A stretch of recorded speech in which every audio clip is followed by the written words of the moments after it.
Hello दोस्तों, स्वागत आप सभी का आपका अपने चैनल बेसिक नॉलेज में। दोस्तों इस वीडियो में लोग देखने वाले हैं जो झारखंड बोर्ड क्लास 10 28 फरवरी को आप लोग इंग्लिश का पेपर होने वाला है, उसका सबसे महत्वपूर्ण 30 क्वेश्चन। जी हाँ, ये सबसे महत्वपूर्ण क्वेश्चन से कई बार एग्जाम में पूछे गए हैं। तो चलिए देख लेते हैं, एक भी प्रश्न मिस नहीं कीजिएगा और आप लोग जरूर बोलिएगा कि इस 3 सवालों में से आप कितना का जवाब दे पाए। अब बता दूं, लाइव आप लोगों का नहीं हो रहा है आज, लाइव कल से होगा, चिंता नहीं कीजिए। कल शाम को लाइव हम लेंगे, टाइम हम जो व्हाट्सएप चैनल डिस्क्रिप्शन उसमें हम बता देंगे। तो चलिए फटाफट से वीडियो को शुरू करते हैं और इंग्लिश के धुआंधार तैयारी के लिए चैनल को फटाफट से सब्सक्राइब कर लीजिए और सभी को शेयर भी कर दीजिएगा। चलिए देखते हैं। और देखिए, जितना सब्जेक्टिव है ना, तो आपको समझा दूंगा तो एग्जाम में आप कुछ ना कुछ लिख सको। सब्जेक्टिव जो भी इंपॉर्टेंट क्वेश्चन है आप लोगों का सारा हम समझा देंगे, ठीक है। तो चलिए फटाफट से वीडियो को शुरू करते हैं और देखते हैं ये 30 सबसे महत्वपूर्ण प्रश्नों को। तो सबसे पहला प्रश्न है, क्या how much money did rich लैंचो, मतलब कितना जो पैसा है लैंचो के पास पहुंचा। 100 पैसोस, 30 पैसोस, 70 पैसोस की 50 पैसोस। आपको बता दूं, लैंचो एक किसान की कहानी है जिसके खेत पर बारिश ओले गिर जाते हैं तो उसका फसल बर्बाद हो जाता है। फिर भगवान से वो पैसे मांगते हैं कि 100 पैसोस, बट उसे 70 पैसों से मिलते हैं। वो भी उसे पोस्ट ऑफिस के लोग देते हैं, ठीक है। तो ये उन्हें 70 पैसोस मिलते हैं। ऑप्शन नंबर सी बिल्कुल सही हो जाएगा, ठीक है। नेक्स्ट, अगर हाँ यहाँ पर पूछता कि how much money did लैंचो demand, कितना डिमांड करते हैं, तब 100 पैसोस होता, ठीक है। बट यहाँ पर क्या होता है 70, क्योंकि 70 पैसोस उसके पास रिच होता है, पहुंचता है। What does the phrase bunch of crooks mean. Bunch of crooks दोस्तों ये लैंचो वाली कहानी का ही पार्ट है। तो बंच ऑफ क्रूक्स मतलब होता है बेईमानों का समूह। तो क्या हो जाए, group of dishonest people, group of honest people, group of friendly people की ग्रुप ऑफ अनफ्रेंडली पीपल। तो देखिए, बंच ऑफ क्रूक्स मतलब बेईमान, बेईमान मतलब डिसऑनेस्ट, तो ग्रुप ऑफ हो जाएगा dishonest people. Option number A बिल्कुल राइट आंसर हो जाएगा। अगला क्वेश्चन है, who is the author of from the diary of Anne Frank, यानी from the diary of Anne Frank का ऑथर कौन होगा। अरे भैया, एनी फ्रैंक होंगे और कौन होंगे, तो ऑप्शन नंबर बी सही हो जाएगा।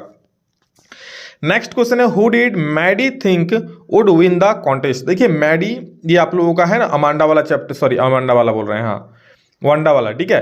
तो यहाँ पर क्या सोच रहा है कि कौन जीतेगा यहाँ पर। तो 100 ड्रेसेस वाला जो आप लोगों का यहाँ पर है कहानी, तो 100 ड्रेसेस का यहाँ पर चित्र बनाती है, लेकिन यहाँ पर जो कह रहा है मैडी क्या सोचती है कौन जीतेगा, तो वो सोच रही थी कि यहाँ पर पैगी जो है ना, पैगी जीत जाएगा।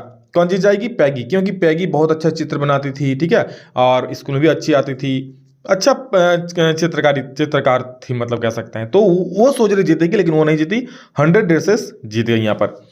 अगला देखिए क्या है, what risk did the pilot take. तो पायलट जो एयरप्लेन उड़ा रहा था, तो उसके सामने जब आंधी आ गया, पूरा स्ट्रॉम बादल आ गया, तब क्या रिस्क लिया वो।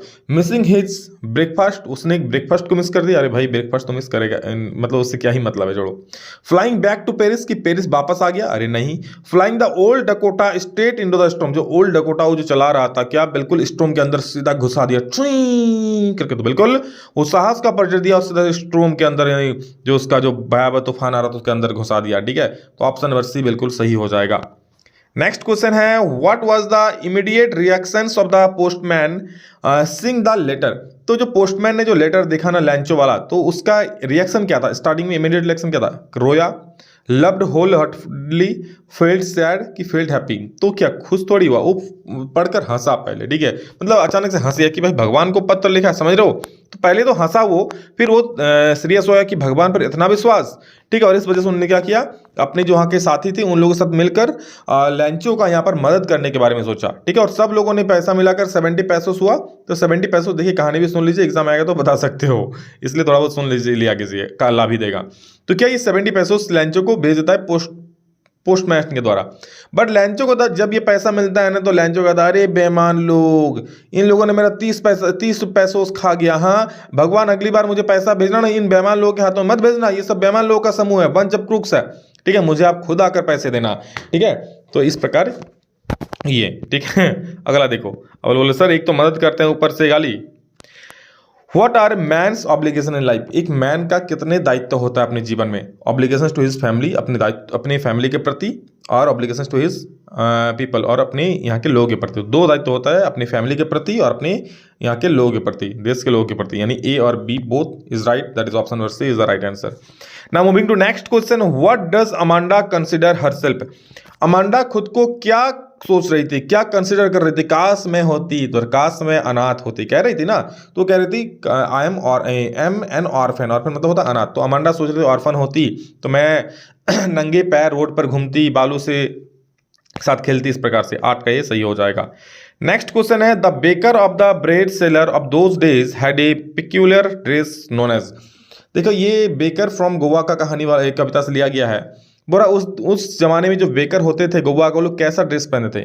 कीरा, coat pant, jeans pant, jeans तो यानी कबाई की हैंडबुक, तो उसको बोलते, जो लोग ड्रेस पहनते उसको बोलता है कबाई। क्या बोलते थे भाई? कबाई बोलते थे। क्लियर है? अगला प्रश्न देखिए क्या है, in which country tea was drunk fast. ठीक है, आप लोग का द टी फ्रॉम असम कविता से लिया गया है।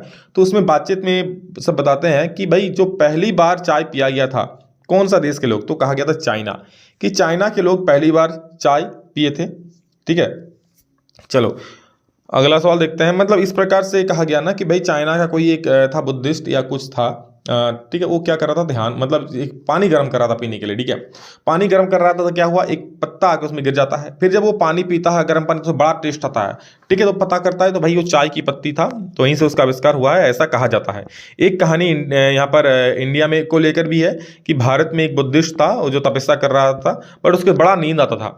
तो नींद से परेशान होकर क्या किया ना, आंखों का जो पुतली होता है, ठीक है, तो उसको उसी को काट लिया और काट के जमीन में फेंक देता है, और जहां पर वो पुतली फेंकता है ना वहां से चाय की पौधे निकल कर आते हैं, इस प्रकार कहा जाता है। ठीक है, तो वहीं से चाय का आविष्कार हुआ। इस प्रकार मतलब अलग अलग बातें हैं। What type of man was Griffin. Griffin कैसा आदमी था? ब्रिलियंट साइंटिस्ट था। ग्रिफिन जो आपको था नहीं साइंटिस्ट वाला जो अदृश्य होता है वो वाला कहानी का है। तो एक ब्रिलियंट साइंटिस्ट था, लॉलेस पर्सन था, या बोथ एंड भी, या फिर फ्रेंडली। तो वो बिल्कुल एक ब्रिलियंट साइंटिस्ट भी था और लॉलेस पर्सन भी था। मतलब एक बहुत ही तेज साइंटिस्ट था जो अदृश्य होने का फॉर्मूला निकाल रहा था, और क्या था, एक लॉलेस मतलब कानून विहीन, कानून को नहीं मानता था। तो ऑप्शन नंबर सी सही हो जाएगा। अगला क्वेश्चन है, what did the thief use to change every month. जो चोर था ना, जो अनिल अनिल जो कहानी में है, ठीक है, जो आप लोग का उसमें चोर रहता है, उस वो हर एक महीना क्या चुरा लेता, मतलब क्या चुरा रहा है, क्या बदल लेता था? His name, his house, his car, none of the above. तो वो अपना नाम हर महीने बदल बदल कर चोरी करता। मान लीजिए आज आपके पास आया ना, आपके पास रहा, चोरी करके भाग गया, फिर किसी और नाम से कहीं और जाएगा और वहां पर चोरी करेगा। ठीक है, अगला देखो, who is the writer of A triumph of surgery. ये ट्रिम्प ऑफ सर्जरी कुत्ते की कहानी है। पता है कुत्ते को बहुत खिला पिला के मोटी कर दे रही है, मोटा कर दे रही उसके मालकिन मिसेस पंपरी। ठीक है, तो ये जो इसका लेखक कौन है, हु इज द राइटर, तो इसका राइटर है मिसेस पंपरी नहीं, जेम्स हैरियट। बिल्कुल इसका राइटर है जेम्स हैरियट, याद रखिएगा। क्लियर है, जो डॉक्टर भी रहते हैं वही कहानी का वर्णन करता भी है, लेखक भी है। Who was Ausable. ऑसेबल रहता है एक सीक्रेट एजेंट, ठीक है, जो मोटा फ्लॉफी टाइप का रहता है, फुला फुला तोंदू बोंदू। ठीक है, तो वो एक सीक्रेट एजेंट रहता है, याद रखिएगा। Horace Denby liked. Horace Denby क्या पसंद करता था? Reading expensive books, reading newspaper, singing, या फिर क्या ऑप्शन? तो याद रखिएगा इसका जो सही उत्तर हो जाएगा ना होगा रीडिंग एक्सपेंसिव बुक्स, यानी कि उसे जो महंगी महंगी दुर्लभ किताबें पढ़ने का बहुत शौक था, और इसके लिए क्या करता, हर एक बार साल में एक बार वो चोरी करता था, रोबरी करता था। ठीक है, कौन? Horace Denby. अगला प्रश्न है, लिसनिंग म्यूजिक तो होगा नहीं, जो आपको बताएं क्या हो जाएगा, reading expensive books. Next question, Mrs लोसेल borrowed A dash from mister, यहाँ मिस्टेस ही होता, ठीक है, मिसेस ही शायद होता, फॉरेस्टर। क्या बोल रहा है, जो मिसेस लॉयसेल मटिल्ला है, इसका मटिल्ला का टाइटल है लॉयसेल, मटिल्ला लॉयसेल या जो भी है, एक बोरोड क्या उधारी लेती है, क्या मांग कर लाती है अपने फॉरेस्टर से, मतलब एक अपने दोस्त नाम है फॉरेस्टर से, तो वो एक नेकलेस। नेकलेस कहानी का ही नाम एक, ए नेकलेस, तो एक नेकलेस उधार कर मांगती है, और ये नेकलेस उसका जीवन हराम कर देता है। अगला देखो, what was Bholi's real name. Bholi's जो है ना उसका रियल नाम क्या था? सुनिधि, सुलेखा, रजनी की नलिनी। तो याद रखिएगा सुलेखा उसका ओरिजिनल नाम रहता है, रियल नाम। I dash football for 5 years. Grammar portion से I dash football for 5 years, देखिए फॉर है 5 ईयर्स, 5 सालों से। ठीक है ना, तो ये हो जाएगा आपका present continuous, present perfect continuous tense, यानी हो जाएगा आई के साथ हैज तो लगेगा नहीं, इसलिए ये भी कट जाएगा, एम भी आने लगेगा, क्योंकि भाई फॉर 5 ईयर्स से, तो यहाँ लगे I have been playing football for 5 years, यानी मैं 5 सालों से फुटबॉल खेल रहा हूँ। I have been playing football for 5 years. Next, dash God fulfil your dream. तो जब भी भगवान का नाम आएगा तो मे सबसे पहले आएगा, याद रखिएगा। तो may God fulfil your wishes, may live long, may God bless you, बोलता है ना इस प्रकार से। What did the otter look like. जो ऑटर था ना, ऑटर वो किस प्रकार दिख रहा था? ठीक है, यानी जिसको क्या उद्बिडाल बोलता है ना ऑटर को, तो किस प्रकार दिख रहा था? स्मॉल ड्रैगन जैसा, स्मॉल कैट जैसा, स्मॉल डॉग जैसा, कि स्मॉल गॉड जैसा, बकरी जैसा? तो याद रखिएगा वो स्मॉल ड्रैगन जैसा दिख रहा है, एकदम फूला फूला स्मॉल ड्रैगन जैसा दिख रहा था। What is a countries greatest wealth, किसी देश का जो सबसे बड़ा धन होता है क्या होता है? इट्स मिनरल्स, वहाँ के खनिज, इट्स पीपल, यहाँ के लोग, इट्स टेक्नोलॉजी, वहाँ का जो तकनीकी होता है, या फिर नन ऑफ दिस। तो हो जाएगा इट्स पीपल। जो किसी भी देश का सबसे बड़ा धन संपत्ति होता है ना, वहाँ के लोग, क्योंकि वही लोग तो वहाँ पर काम करते हैं, देश को बनाते हैं। It's people is the greatest wealth of यानी कंट्री। अगला प्रश्न है what was Gautam Buddhas early name, Gautam Buddha का अर्ली नाम क्या था स्टार्टिंग में? तो था उसका नाम सिद्धार्थ। क्या था भाई? सिद्धार्थ, याद रखिएगा। नेक्स्ट क्वेश्चन है the baker from Goa was called, Goa के जो बेकर लोग थे उन लोग क्या कहकर बुलाया जाता था? पैडर, डेपर, राइडर की नन ऑफ दिस। याद रखिएगा उन लोगों को पैडर करके बुलाया था, पैडर कह के बुलाया था उस वक्त, क्या पैडर, ठीक है। Next, what are the two negative creatures that Robert Frost use as carriers of positivity? तो जो रॉबर्ट फ्रॉस्ट आइस वाला है ना, रॉबर्ट फ्रॉस्ट जो वो क्या दो को नेगेटिव चीज यूज करता है? तो वो लेता है हिमलॉक ट्री जो कि विषाक्त ट्री है, और क्रो जो कि नेगेटिव था, नकारात्मकता का प्रतीक है। तो दो चीजों को वो दिखाता है कविता में, हिमलॉक ट्री को और क्रो को, नहीं कौवा को, ठीक है। चलिए नेक्स्ट क्वेश्चन देखते हैं। Why should the tiger lurking in Shadow?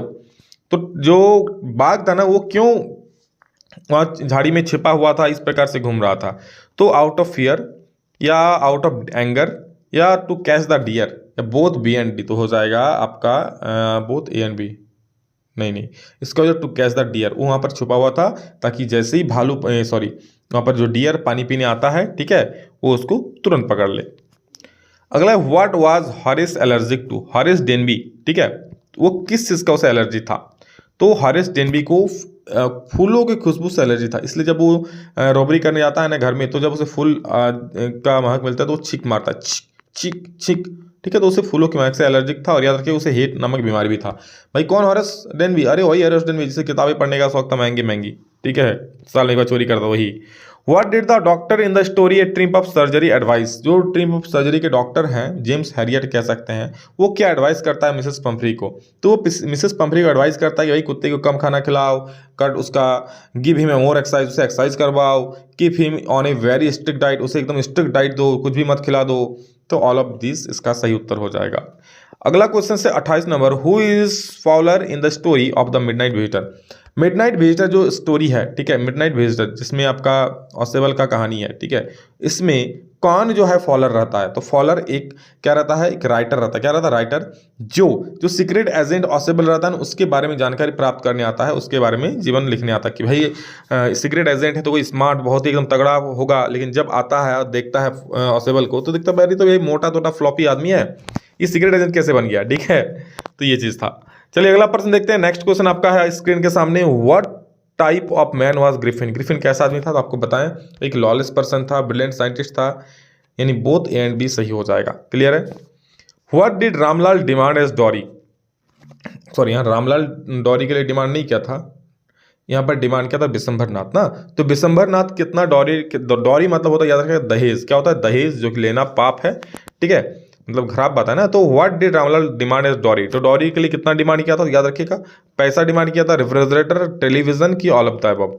तो रामलाल ने डॉरी के लिए, लास्ट में एक होमवर्क भी याद रखिएगा, अभी बताऊंगा उसको, वो पैसा डिमांड कर दिया। कब पैसा? पहली बार तो पैसा डिमांड नहीं किया, लेकिन जब वो शादी करने के लिए आती है और कोई एक औरत जो है ना भोली का घूंघट उठा देता है, तो उसे उसका चेहरा दिख जाता है, और उसका चेहरा उतना देखने में खूबसूरत नहीं था। तो रामलाल फिर बिशंबरनाथ बोलता है कि नहीं, अब मैं बिना पैसे के शादी नहीं करूंगा, मुझे डॉरी चाहिए। तब रामलाल पैसे देने के लिए भी तैयार हो जाता है, लेकिन तब भोली कह देते नहीं, अब मैं इस लड़के से शादी नहीं करूंगा, ठीक है, ये पैसे के लिए मुझसे शादी करेगा, नहीं, मैं जिंदगी भर अब कुंवारी रहूंगी और मैं अपने माँ पापा की सेवा करूंगी, ठीक है। वहां पर जो भोली एकदम सबको मुंह तपाक से जवाब देती है ना, सब चुप रह जाते हैं वहां पर, ठीक है। तो सब उसके पढ़ाई जो हुआ था उसके कारण सिर्फ ये सब बोल पाई थी। तो व्हाट डिड, यहाँ पर रामलाल नहीं, बिशंबरनाथ डिमांड एज डॉरी, तो मनी, पैसा डिमांड किया था। और लास्ट क्वेश्चन, इसका कमेंट में आंसर दीजिएगा, मैं देखता हूं कौन बच्चे यहां तक पढ़े हैं, मेहनत कर रहे हैं। Manish is driving A car, ठीक है, इज एन एग्जाम्पल ऑफ, ये किसका एग्जाम्पल है?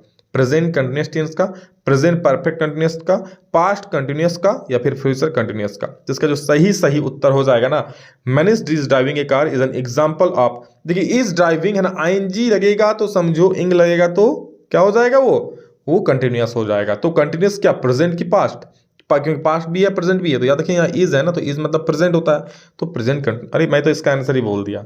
चलो भाई आपको मैं और एक एग्जांपल दे रहा हूँ, आपको समझाने के चक्कर में इसका होमवर्क दूंगा, बट आंसर ही बोल दिया। चलो मैं आपको एक एग्जांपल दे रहा हूँ, राहुल राहुल हैज